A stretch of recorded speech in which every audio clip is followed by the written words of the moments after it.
Welcome to the Grateful Living podcast. I'm your host, Talisha Meyer. I'm a published author, writer, holistic massage practitioner, empath, intuitive, and light worker. Join us for this week's episode. Hi, beautiful soul. Today's episode is one so many of you have been asking for because collectively, we're all feeling it. December heaviness. The tiredness, the emotions, the pressure to reflect, to review, to be better, to finish the year strong, while your body is just asking for rest.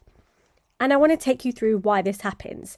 Not from a place of it's just the holidays, but from a nervous system, emotional and psychological perspective. By the end of this episode, I want you to feel less guilt, less pressure, and more compassion to where you're at. Because nothing is wrong with you. Your body is doing exactly what it's meant to. So why does your nervous system feel different in December? December is a month where everything slows down externally, but internally, everything speeds up. Let's break down the nervous system reasons. Firstly, the come down after 11 months of survival mode. Most of us spend the year in a mild state of high alert. Work, responsibilities, emotional labour, healing, growth. When your environment slows, colder days, earlier nights, fewer tasks, your nervous system detects safety. And when your body feels safe, it finally starts releasing everything it couldn't process in the busy months.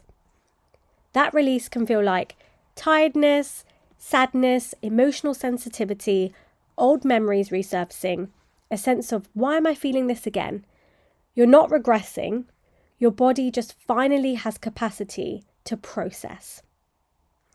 The second reason, your system remembers seasons, not dates. For some of us, there's trauma anniversaries.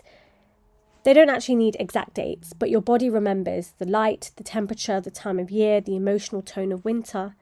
So if December has historically been a difficult month, emotionally, financially, relationally, your nervous system prepares itself. Not because you're broken, but because your system is trying to keep you safe. Thirdly, the collective pressure. December brings a mix of endings and expectations. Have I healed enough? Did I do enough? What will next year look like? Your body interprets pressure as a threat. So emotional heaviness is a natural response to the feeling of being evaluated, even if that evaluation is internal. So why healing feels harder this month? You might notice that the work you've been doing all year suddenly feels like it's not enough. And that's not because you're failing. It's because December activates 3 specific psychological patterns. Firstly, reflection, which leads to comparison. You start by looking back at the year, maybe because everybody else is doing that on social media, pulling up the pictures from the year, their year in a video, reel, whatever. But when you start looking back at the year, your brain pulls up everything you didn't achieve, didn't finish, didn't heal. You forget the things that you've survived that you never planned for. The things that you quietly carried. All the ways that you showed up when no one saw. Reflection becomes self-judgment instead of self-recognition. Number 2, end of year fatigue hits all at once. You've probably been pushing, growing, stretching all year, and when you finally slow down, the exhaustion comes up. This is your body catching up, not shutting down. And number 3, old coping strategies resurface. When you're tired, the brain defaults to familiar patterns. Overthinking, avoiding, isolating, people-pleasing, overworking. Again, this is survival mode. It doesn't mean the work hasn't worked. During this time of year, shadow patterns can also get triggered. And December certainly brings out shadow aspects in almost everyone. Here are some of the big ones. The overachiever. This is the feeling that I didn't do enough this year. This shadow hates endings because endings feel like evaluation. You have the strong one, the one where you say to yourself, I need to hold it all together. I can't fall apart now. This shadow carries emotional responsibility for everyone else. The avoider, I'll deal with this next year. This shadow is trying to protect you from overwhelm. The inner critic, I should be further by now. This shadow uses shame as a motivator and it never works. Understanding these shadows makes them easier to navigate. It turns self-blame into self-awareness. So let's bring that all together. The real reason December feels emotional is reason 1. You're meeting the versions of you who carried the whole year. All the resilience, all the emotions you swallowed, all the battles you didn't talk about, all the changes you weren't ready for. She's tired, yeah? She needs softness, not pressure. Reason 2. You're closing a chapter and that brings grief.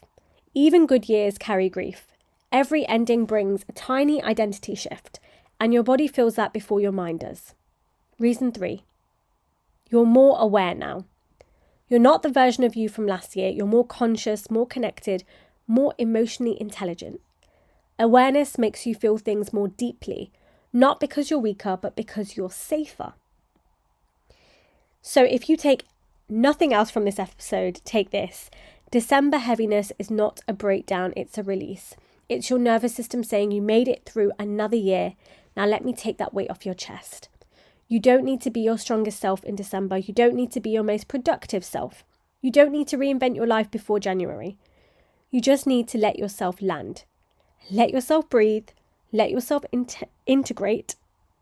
Let yourself arrive at the end of the year without evaluating your worth, because you're good enough exactly who you are right now.